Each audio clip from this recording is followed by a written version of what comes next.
You're listening to Inside Commerce, a weekly e-com strategy, technology and CX focused podcast hosted by experienced digital consultants and re-platform specialist James Gedd and Paul Rogers.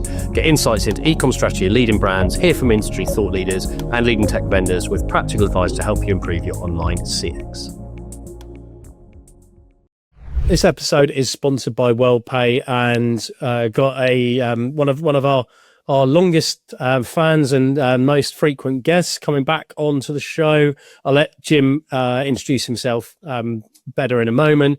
But the reason why I've asked Jim to come back on, Jim's CEO of Patchworks. Patchworks as an integration middleware sits as like the glue between lots of different systems, e-commerce platforms, ERPs, various technology.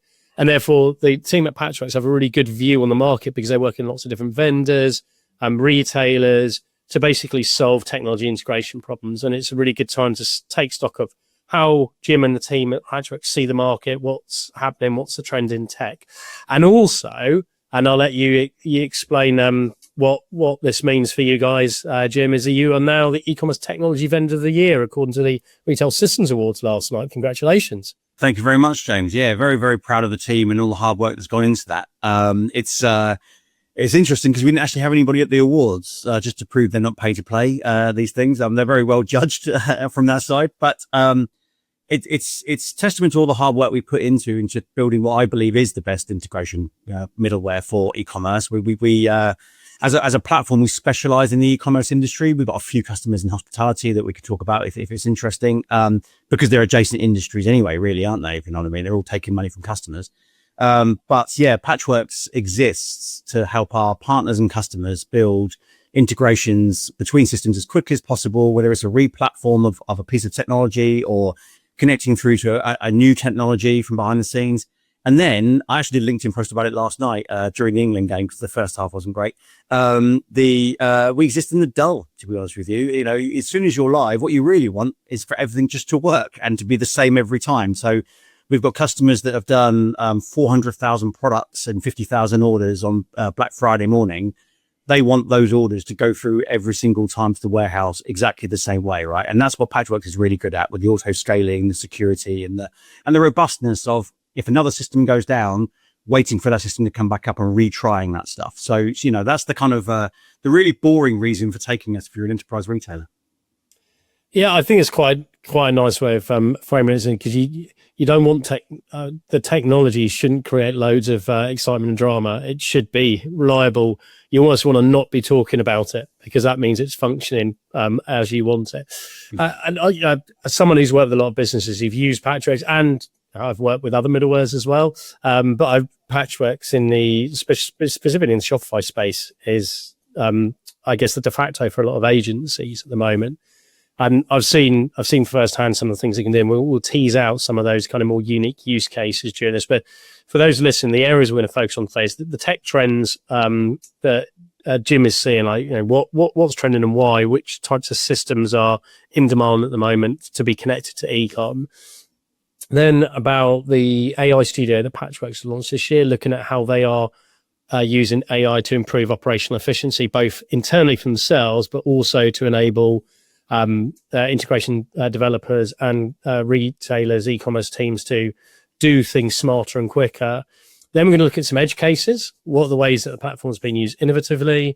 And then we're going to get onto an area which I didn't even know about until I was chatting to Jim about doing this episode, which is the Patchworks provides a white label services platform to other technology companies. So I'm intrigued to learn more about that. Should we get cracking, Jim? Let's do it. Well, so let's start with the tech trends.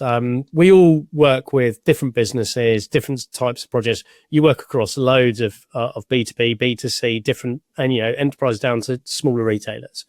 What are the technology trends that you're seeing this year? Where are people focused? What types of systems are people most interested in connecting into e-com?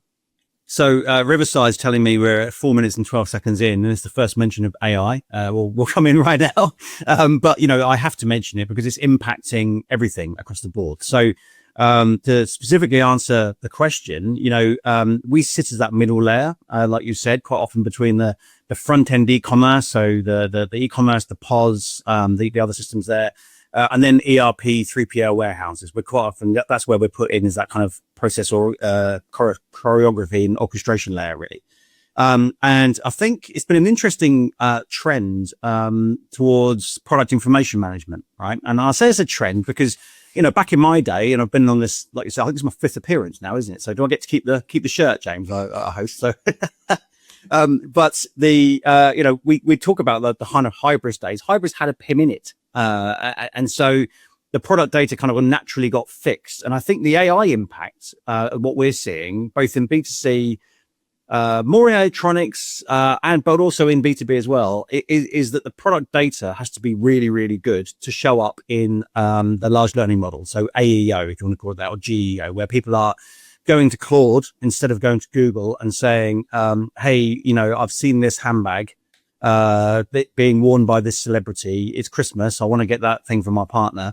Can you help me with it? Can you help me go and find that? Yeah. And so the right level of product data and the discoverability is required for it, right? From that side. So we're seeing increasing numbers of our existing customers saying, I need to add in an Acumatica, a Pimbly, a Pimcore, pick your PIM, please, of choice from that side.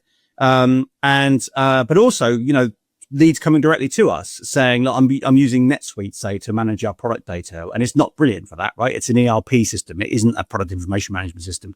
So if you want to go cross-border and make that available in other languages, again, to make it available to the large learning models so people search for it that way, we're seeing that as an increasing trend. And it seems that the PIMs time is here from that perspective. So I think you mentioned Shopify. We're Shopify's only certified technology partner for integrations, I'm pleased to say. So that's the highest level of tech partnership.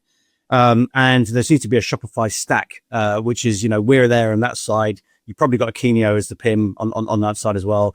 You have an Algolia or a Constructor as the search on that bit as well.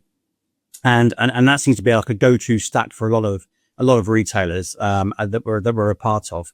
And then one other thing to add to that, there's an actual real, stats that I heard. So at NRF in January, I was out in New York. And last time I was in the US, I probably should be there now to watch the World Cup. But unfortunately I'm not. The CIO of a very large luxury handbag retailer, which is why I was using that example, was chatting to me over a cocktail and said at Black Friday last year, AEO, GEO, searching via the large learning models, actually made a significant contribution. And the reason was, interestingly, it wasn't a huge amount of leads that came that way. Didn't get a lot of people landing on their site from that, but the conversion rate was between 30 and 55%. Because it's a very considered purchase. So people were taking the advice of a large learning model as if it was a store clerk. If you're walking into a store and having a conversation about, well, we don't have this one, but we have that one. It's very similar. And so, they are heavily investing in making sure that they are discoverable to all those search engines for the coming Black Friday, which is, not that long away now. Ready to grow your business online? With WorldPay e-commerce, you can deliver fast, secure payments your customers love, backed by global reach and real people-powered support. Scale with confidence and enhance your customers' experience with WorldPay e-commerce. Yeah, we did a podcast, our last one we launched, and it was with Manners Golf, and co-founder there, Jojo, was saying that they've launched an agentic storefront. So it's, I guess, parallel in terms of the impact on KPIs of AI agentic journeys. And he said the initial data on the agentic interface, where people are having more natural language, more conversational journeys, in the same way that you would walk into a store and ask people for advice. But they're seeing the returns rate is lower as well. Okay. Which is really, it's early days, right? This isn't a long-term model. So there's got to be more data put behind it before that becomes a robust KPI. But I found that really interesting, actually, because, and his point was the same, that people are interrogating and doing more analysis work. So then when they get an outcome from it, they're more bought into the purchase. Yeah. So yeah, very, really, really interesting. I find the PIM one an interesting, actually. And are you seeing this more for people who are running multiple sites, global? Because if I look at the PIM, I think the PIM journey's gone from, you go back to 5+ years, there was an obsession with everyone having a PIM, and people were buying into PIMs when they didn't need it. And it's an expensive license for basically pushing basic product data into an econ platform. ecom platforms, and Shopify is not the only one. BigCommerce built out its product data model really smartly. Other platforms have improved the product data metafield piece, but like Shopify specifically, meta objects, meta fields, the structured data you can have is really powerful, and you can use a lot of intelligent rules to manage the product data. But that's for like single product data points. So are you seeing this then where people have multiple sites, languages, greater distribution of different types of content for the same product? Yeah, it's very much that. It's very much, that example I use there is a global luxury retailer. So they are operating cross-border in multiple countries, having a centralized product information. It's a very enterprise use case. So anybody looking to do the same kind of thing, that's where I'm seeing that happening. And a lot of these guys have actually got some nice AI features of their own in there now as well, right? To augment that data and make it more discoverable, which again, it's all about that, the quality of the data and making sure that it gives the information that somebody needs to make a considered purchase. The other place would be more like the kind of electronics. So again, if you look back in the day of working with Hybris, there's all these different, I can't remember what they're all called, but there's all these different kind of categorization methodologies that people use. And if you don't have all those fields populated in the right way, and things like dimensions, which again, cross-border, it's not just language, right? It's feet and inches versus metric versus, the Southeast Asian measures. So it's making sure that you've got that in a way that makes it as easy as possible to discover that product. Again, that's where there's more of a PIM use case, which might not be cross-border either, right? It might actually just be that I've got this million product catalog. Maybe some of it's drop shipped. Maybe some of it comes from a sub-supplier because it's more B2B. But making sure that the data's in there, because actually whoever's got the best data might be the one that becomes the most discoverable. Yeah. So when you get to global commerce in different territories where the actual product specification has to change because of legal, like electronics is a classic one, isn't it? Like plug rating systems. Then you've got not just different data points, but you've got different SKUs, but you need an intelligent system that can link them, because from a report and analysis point of view, you don't want it totally fragmented. And I can see that's where the PIM comes in handy. What you said from a partnerships point of view, what have been the key partnerships that you guys have launched this year? So yeah, obviously Shopify getting that certification at the end of last year was a really big deal for us. And we got mentioned in winter editions. Spring editions came out yesterday. I did search for us. There's nothing in there, but it's not as heavy on B2B as it was last year. So we were in there for a NetSuite and a Brightpearl. We're doing a lot more work in the US. So we launched a partnership with Acumatica this week, actually, which is one of the big US ERPs. And we've got another one burgeoning and could well be out by the time this is out, which is with Epicor as well. So again, much more on the kind of manufacturing side. So, as we're that orchestration layer for ERPs, quite often a route to Patchworks will be someone adds an app via the Shopify App Store or via the BigCommerce App Store or the Centra App Store, etc.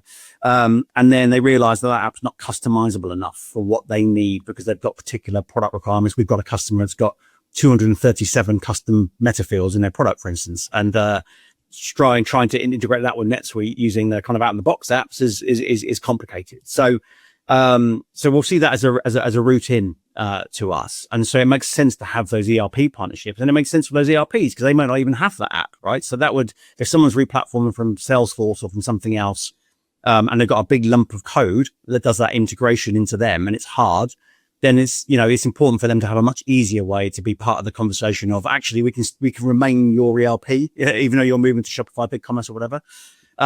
We've got actually Will, our tech partnerships managers, in Stockholm today with Centra. So they're relaunching their partner portal. And we're the only integration platform as a service in that, I'm pleased to say, going forward. So we've got a few joint customers with Centra now.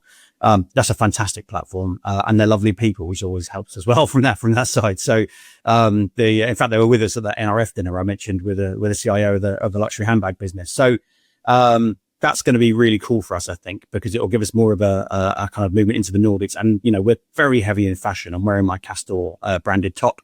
I know it's more athleisure, but we've got Mr. Marbis and a bunch of other customers. So again, Centra, is a really nice platform for fashion and for B2B. So they're kind of key ones, I think. But to be honest with you, I will have not mentioned many of the others. The partnership team are doing a fantastic job of making sure that everyone's aware that we exist. And then when they see the power of the platform, they want to do more partnerships. So apologies to any of our partners I've not mentioned. Yeah, I'm glad to see the Centra. Actually, I'm a big fan of what they're doing, their ecosystem. You know, they're not on the same scale as Shopify, but they have an incredible depth of high quality fashion brands, especially I mean, Scandinavia is their heartland, but, you know, expanded out and they're making traction over here. It's interesting, actually, you say that about that partner side with them, because there are a few other technology companies I'm not going to mention that I've spoken to behind the scenes where I said, you guys need to diversify, not just be dependent on Shopify. I just think being dependent on one thing is always there's like brands who are only dependent on Google ads, and suddenly something changes in the algorithm or changes in the cost model, and their business is fundamentally undermined. So it's I'm surprised more tech companies haven't looked to explore that, because I think it's such a good ecosystem. I couldn't agree more, James. I spoke to a Gartner analyst a couple of weeks ago about companies that are dependent on, say, Microsoft Copilot or Claude. So dependent. It's mainly in the US. It's people running agencies effectively to build out sites or build out stuff using that when there's a 15x token price increase, they're done.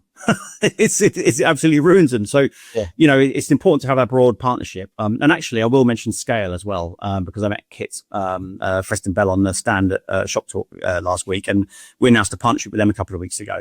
So they'd come from About You, right? The big German fashion 2.5 billion retailer. And they got a couple of very famous brands in the UK, Harrods and Man United. But again, because it's more niche and very enterprise and you know, a really, really nice piece of software, we answer some of the issues that they might have in terms of going to live quickly. You know, ultimately we can really accelerate that launch. If the integration is not there, rather than writing code, you take the scale connector and then, you know, you ask our AI to build out the order flow or something. That segues us nicely onto the AI studio. So I've had a read through what was announced, what you provide, and it's quite interesting. There are 4 areas I want to just get into, and you can give people a bit of a summary of what they are, what they do. And I guess the bit I'm interested in is why have you guys built these, and then what's the benefit to the developers and the customers. So you've got an AI implementation agent, which is about taking like language prompts and turn them into process flows. So do you want to talk us through that? Yeah, absolutely. So I'll talk to the why first. So, you know, if you look at the traditional Patchworks way of working with developers and partners and customers, ultimately to build out flows, we were providing what we were trying to make the best user experience for humans, ultimately. So, this platform got released 3.5 years ago, just after I joined. And we had something that some people would call drag and drop, but it wasn't drag and drop, right? It was nice, and it worked really well, and it was I think market leading, but it wasn't perfect. Nothing ever is, right? And so we actually relaunched that at the end of last year with true drag and drop, and the ability to do some things that developers asked for. So about half our roadmap is informed by customer and partner feedback. We make a point of that. I've always seen that working. I've been in e-commerce 26 years, tech for 35 years. So for me, the vendors that listen are the ones that really work well, because, you know, partners go, brilliant, you listen to my feedback, you've done what I asked for, I'll give you more feedback, but I'll carry on working with you, right, from that side. So things like copy and paste, so that you could take a leg of a flow and copy and paste it. N8N have had that for ages. They're an automation platform, not quite the same as us, but they got a lovely user interface. It was like, okay, we can do something similar there. Now, that's great. We then launched our MCP server as well at the same time. That gives kind of agency ability you can go into Claude and start asking it to do bits and pieces, and we can talk about that in some of the partnership bit later on. But actually, increasingly, you know, people do want the additional help of, I want to connect this system to that system. And we have some knowledge there, right? So I mentioned the winter edition stuff for Shopify earlier on. We have a Shopify approved blueprint for connecting Shopify through to NetSuite and through to Brightpearl. And so What that means is it had to go through all the certification process of Shopify, which means that it keeps inventory up to date. It makes sure the pricing's up to date. It makes sure the orders have all the details in it. It makes sure fulfillments go back to Shopify. There are things that Shopify make you do because it's better for their end customer, right? And their end customers. It's important that you get an email when it says that your package has been dispatched from the warehouse and it will arrive in 2 days' time. And so we can feed that into our own large learning model. And that's what we put into Implementation Agent, which means it's easier and quicker for our customers and partners to launch. So, it's an interesting business, SaaS. There's been a lot of people talking about software as a service is dead. It's not dead. Let's be blunt. Claude is software as a service. so is Copilot. You're paying for software, and it's providing a service. And so, if you look at the way, one of the key features of that is new features get installed for you every time there's a release. So we've had a few prospects in demo, in their trial account using it. AI comes in and suddenly, the conversion rate shoots up because we love this. This is amazing. I was struggling with that a little bit. I had to read all this documentation. I could use your support agent to tell me how to do stuff, but actually it can just build me the flow out right now and put the right steps in. It's an accelerator. It's not going to be correct right now with the models the way they are. You're not going to launch straight away. I've managed to build up Gorgeous to NetSuite flow myself, just mucking around, and that actually worked out the box first time. It did all the mappings as well, so that was perfect.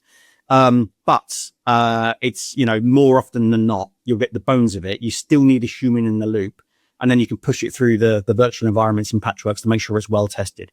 But it's that accelerator. We've had customers go live recently in less than 3 weeks on the back of using this. But this for me is the beauty of AI tooling is it's not to replace human thought and execution. It's to speed it up and to take away the donkey work the bit where we're not excited about. We want to get stuff, we want to ship stuff, don't you? And that's what retailers want. Retailers want to get to market, and often they want to get to market with something that's good and robust. Doesn't have to be perfect, because actually there's an advantage in the benefit of speed, and then to refine it over time. And if you can do 60% of the work and then the human expert finesses it to do exactly what it wants, that to me is a really good outcome. Excellent. I'm very pleased you said that, because and the nice thing is we're getting the feedback from our developers as well. The mapping agent, so the implementation agent is made up of the flow builder and then the mapping builder, and then we've got our revamped connector builder coming out beginning of July, which I've been playing with in dev to the point where I got turned off because I was spending too much money on tokens, because it's so good. Basically, you literally put in the name of what you're trying to connect to, and it'll go off and build a connector by finding the documents for you, and then basically getting it ready to go. But the mapping agent, that was one where no one. I mentioned that 237 custom product fields, right? Who wants to sit there? It doesn't matter how easy the interface is. It can be drag and drop as you like, to drag between one field and another one, put a transform in, change it, concatenate it, whatever you want to do. It's dull. And you've got to do that 200 times. If it takes 10 seconds per one, do the math, right? The fact that the AI can do that, and then you can check its results and say, it hasn't done that quite right. And, I know that needs to be cast to a float, so I can do that bit myself. That's a huge accelerator. And like you said, it's dull work. It's stuff that people don't want to do. So it can get you more into that creative thinking about other solutions. Yeah, I like the automated connector builders, one that seemed really interesting to me, because it's the fact that it can read technical documentation and build a connector off the back of that, so it can read the mappings and it can programmatically do that. But you still need somebody to check, validate, run it on top of that. So have you seen much adoption already within customer teams? Or is this more about your team when they're doing implementations using it? So we've seen it in partners, because we don't have a huge amount of, Patchworks was an SI and our own team would be doing the work back in the day, but now we've got over 140 partners worldwide now, SIs and agencies. And so they're not all actively working on a project right now, I need to add. They are definitely adopting it and using it without a doubt.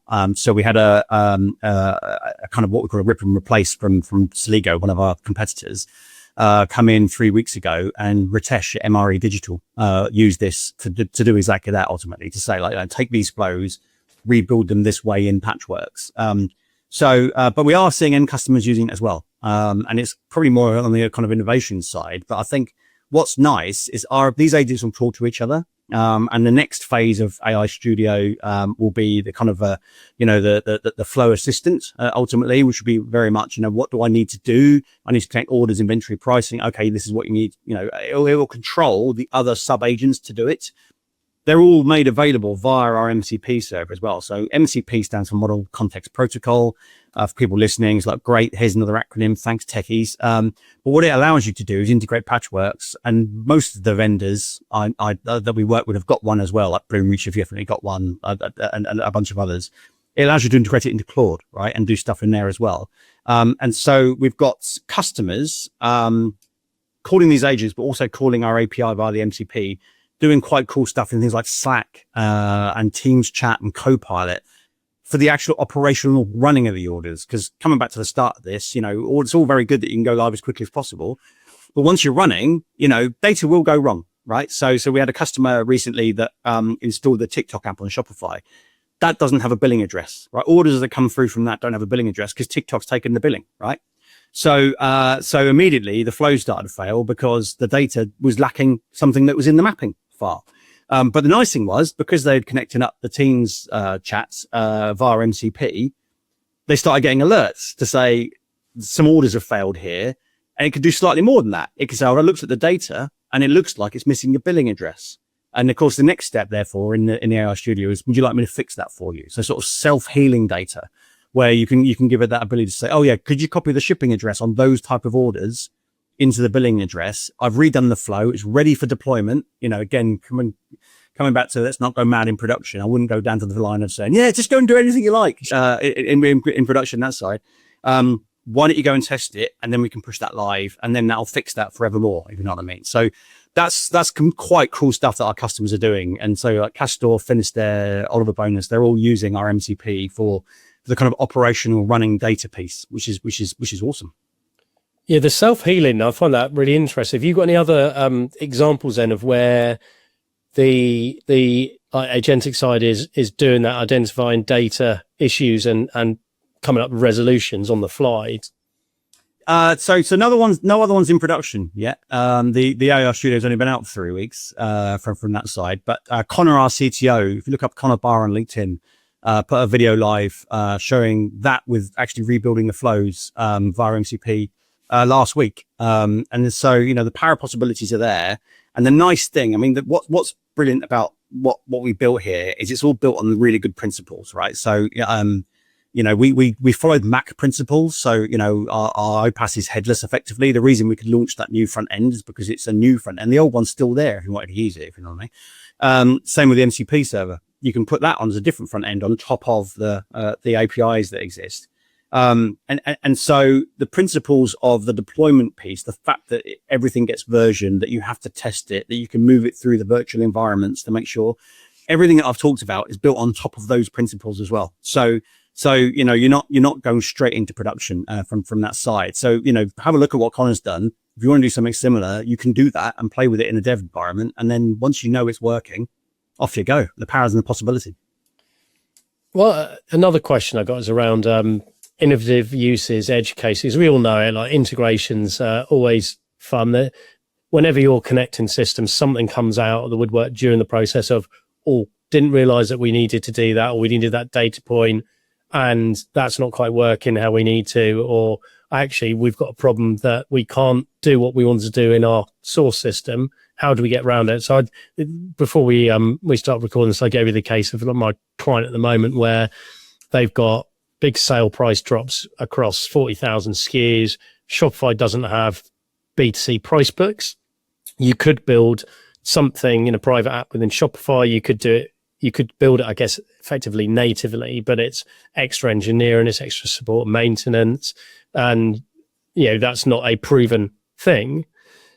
But actually, we ended up going down the route of looking at Patchworks and using that and sending a price file from the ERP, holding it, and the scheduler within Patchworks, then releasing it so that the trading team don't have to get up early or stay up late to put prices live at the time they want to in the market. So that's one example where I thought, well, that's, that was such a natural and obvious usage of Patchworks because it's already in the tech stack. Can you give us a few other examples of where are people using it for in ways that you hadn't expected, or where they've solved problems really smartly? Yeah, absolutely. And just before I do, I mean, that's phase 2 of AI Studio. So through the summer, once implementation agent is live, we're working on if anyone's a Patchworks customer and goes in and has a look in AI Studio, you'll see the agents tab, and it says coming soon. There's a nice little graphic that we built out. That will be those custom agents. So the idea is that you can use a schedule like you said there, James, but actually there'll be other tasks that you might want to automate based on data. So as a customer or partner, you can build out a custom agent that does a particular thing on that operational data. So just again, to stop old Bob in the warehouse having to go and log into PeopleFox and do that one thing he always has to do every day, right? That kind of stuff. So and again, what's interesting with all these is when you build a platform, you build a product, is the way it gets used is not always the way you thought about it, right? From that side. So an example I'll call out, there's a partner of ours called eCircle. Before we launched our AI flow builder, he launched something he called Patch Buddy, which is effectively built on top of our APIs himself. It's slightly different from our flow builder. It's much more of a, you write a spec and you upload it, but it will go out and build all the flows for you. And I'm cool with that, right? At the end of the day, if people want to use our platform in a certain way and it helps get maybe slightly different types of merchants on board, I think that works really well. And then, so that was really nice. I mentioned, MRE before, again, using our own AI, but also using Claude and other models, using our MCP server. Every single thing within Patchworks is available as a JSON file. Again, more techie, boring stuff. But what that means is it's human readable. To a certain extent, it's definitely readable by AI. So if you want to convert from this system to that system, and then build out the mapping file to do it, again, the MRE are doing that to really massively accelerate. So they've got 2 people migrated off of a competitor in the last 3 months in less than 3 weeks by using all those capabilities, which is really nice. And then, we've already talked about the Slack and Teams integration being used by people. It's one of the issues of James, is that we've got, over 1,500 people, I think 1,700 actually live on the platform as customers now. So knowing what every single person is doing on it is quite hard to know from that side. So quite often you hear about it on LinkedIn and go, oh, that's cool. I mean, your example about using our scheduler to do the pricing thing is something I learned 33 minutes ago. Yeah, I think this is the fun is that we all know it, that replatforming is complex and no technology does 100% what a business wants to do unless you built it yourself from the ground up. And we all know that very, very few businesses have the time or the money to do that. So you're always going to have compromise. Then what you're looking for is what's the workaround to the compromise, and can I do that without having to do lots of custom coding? For me, that's always the North Star is, can I strip out as much custom coding as possible? Because you've got more points of failure when you go down that route. Agreed. 100%. Now, another thing that you mentioned to me when I think we initially chatted a week or so ago about doing another podcast is, and something I'm not aware of, that you provide white label service of the Patchworks platform. So do you want to talk people through what is a white label service? What type of business are you providing for? What type of services is it delivering? Yeah, absolutely. So we kind of call it embedded iPaaS, because that's what the industry calls it. A few of our competitors do something similar. But coming back to those Mac Alliance principles, I'm probably the first person to mention that in the podcast in about 18 months. They did a good job with those principles because they made you build software in the right way. So you can choose and use Patchworks as a headless iPaaS, right? So what does that mean? It means that everything you can do through that front end, like I keep raving on about, you can also do via the API, which means you can replace it with something else. And coming back to that kind of, ethos and vision of Patchworks to create almost primitives that our partners and customers can glue together in different ways, built on top of that core flow engine. We also built a technology called Blueprints a couple of years ago, 3 years ago now, I think. And that was really for agencies, because quite often an agency has a reference architecture. It will be Shopify, Keenio, NetSuite. It will be BigCommerce, Pimberly, and something else. So if you can create a fast starter, which means that I can get that deployed in the first sprint, and then iterate over it, again, everyone's happier. those things came together interestingly. So we're working with a very large US retailer, and one of the reasons we've got so many end customers live is they're putting about 4 customers a day live on Patchworks. And what they've done is they've built out these blueprints for their back office into marketplaces. So we don't compete with Rhythm or Feedonomics or people like that, because feed management is very, very different. But if you're that kind of retailer, you can do the feed management AI piece yourself. What we're really good at is connectivity, right? With our connector builder, you can go off and connect to TikTok Shop, Temu, Vinted, AliExpress, et cetera. And so they're building out these blueprints, which now are massively accelerated by the studio.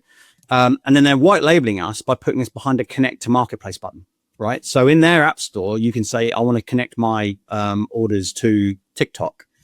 All that happens is it pops up a window and says authorize with TikTok. Once you've done that, come back in a couple of minutes, blueprints installed, orders are flowing. And so we're doing it with them. We're actually doing it now with quite a number of other tech partners. And the end customer on the whole, I mean, that's unusual because they're a retailer. But normally, the end customer for that is another tech partner. So we've got a few of the return platforms doing the same thing. And again, they're finding it really useful for them because quite often they've got a Shopify app. But if it is Centra, or if it is something else, or if it's a unknown ERP as somebody's moved off of the Hybris ATG land onto the more modern tech stack, that's where we really, really help them get their customer live more quickly. And to your point, as a retailer, if you've bought a piece of software, you want to start using it. If it's going to get your return rate down by 10%, or it's going to get your conversion rate up by 15%, it means you're going to make more money the more quickly it launches. And so that's why we're here. What's the future direction travel? Obviously, the AI studio is a big new announcement this year. Is that primarily where you are now focused from a product roadmap point of view? Yeah, so I think, I mentioned that about half our roadmap is from partner and customer feedback. That will continue because, again, if you forget your partners and you forget your customers, then you die as a business. And I've seen it numerous times in the 30 plus years I've been in the business, in the industry. But you have to have strategic direction as well. So we didn't rush at AI. We didn't kind of announce we're an AI-enabled iPaaS or anything like that a couple of years ago when it first became the thing, because we wanted to really understand how it will help our customers and partners. And so AI Studio is at the core of that, because again, as we become that strategic integration layer, which was an enterprise pattern for creating architecture that's been around for 25, 35 years ultimately. What else can we do if we're in there? We've got whole data view, so we've got e-commerce, we've got POS, we've got ERP. And so that's all flowing through the platform. So AI Studio will build out further to allow our customers to do more with that data from what we've got. So if you look at the custom agents I mentioned to automate bits and pieces, you'll find yourself on a re-platforming. So if only we could just do something quickly with that data, or if only there was a way we could, bring out almost like a management dashboard for that little bit of data at the end of every day and email it to someone. Well, we'll give you the ability to do that as well. So we'll kind of always be that core choreography engine, but rather than saying, you need to go and build a huge data lake and do all this bits and pieces and then do all that stuff in there, which is going to be a huge cost, because again, everyone is trying to consolidate their tech stacks down. Actually do that in Patchworks, have the ability to store a little bit of data, to work on that data and then create a little dashboard and send it to people, or create a form, go and capture something and then push it down into another system. I think that's going to really open up the possibilities. It's about providing those premises again. It's about providing those capabilities and then watching it fly ultimately with all our partners and customers. Yeah, and I can see the benefit for someone who sits in a lot of these projects, but I don't do the development work.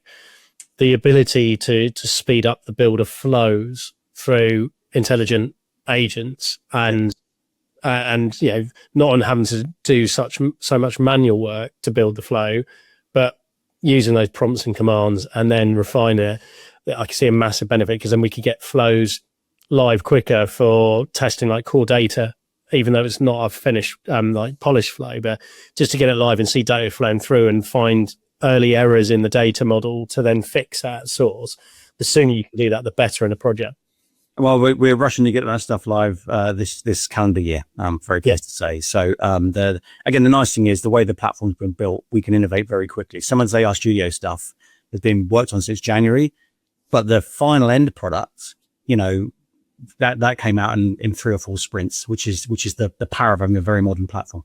Yeah, excellent. And if anyone listening, whether they're agency, developer side, or their clients, and want to know more or want to see better what the AI Studio can do, who's the right person to reach out to get a bit more insider info on it?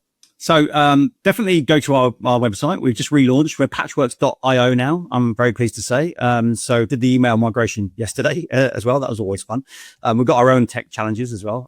So if you go on there, you'll find the AI Studio in the banner at the top, and there's some nice overview on it. In terms of if you're an agency partner, reach out to Fraser, our head of partnerships, or John over in the US. If you are, looking, if you have a project, you need to move forward really quickly on that, probably best to reach out to our head of sales. So Harry, like Dave, our chief revenue officer, they're both ex-Shopify. They know the industry really well. They're very, very talkative. So, in terms of people, definitely they're the ones. Salespeople talkative? Never. I can imagine there's a lot of people listening again. I won't be talking to the salesperson then. Right, okay. Well, always feel free to reach out to me or Connor, our CTO. Again, he'll tell you the absolute truth of everything. Cool. Jim, appreciate you coming back on. Always enjoy listening to what you guys up with and not up with. And yeah, excited to see how the AI Studio rolls out. Awesome. Thanks for having me on, James. And thanks everyone, as always, for listening. Do keep your ears open for the next episode. We drop one every week. You're listening to the Inside Commerce podcast, hosted by experienced consultants James Gerd and Paul Rogers. Inside Commerce is your fast track to digital knowledge, featuring interviews with leading e-commerce retailers, industry thought leaders, and the C-suite of key tech companies to explore the latest in digital strategy, customer experience, and tech. Discover what the latest trends really mean and get practical advice based on experience to help fine-tune your e-com strategy and tech stack. Follow us on LinkedIn and reach out to James or Paul if you'd like to discuss an e-commerce project. We hope you enjoy the latest episode.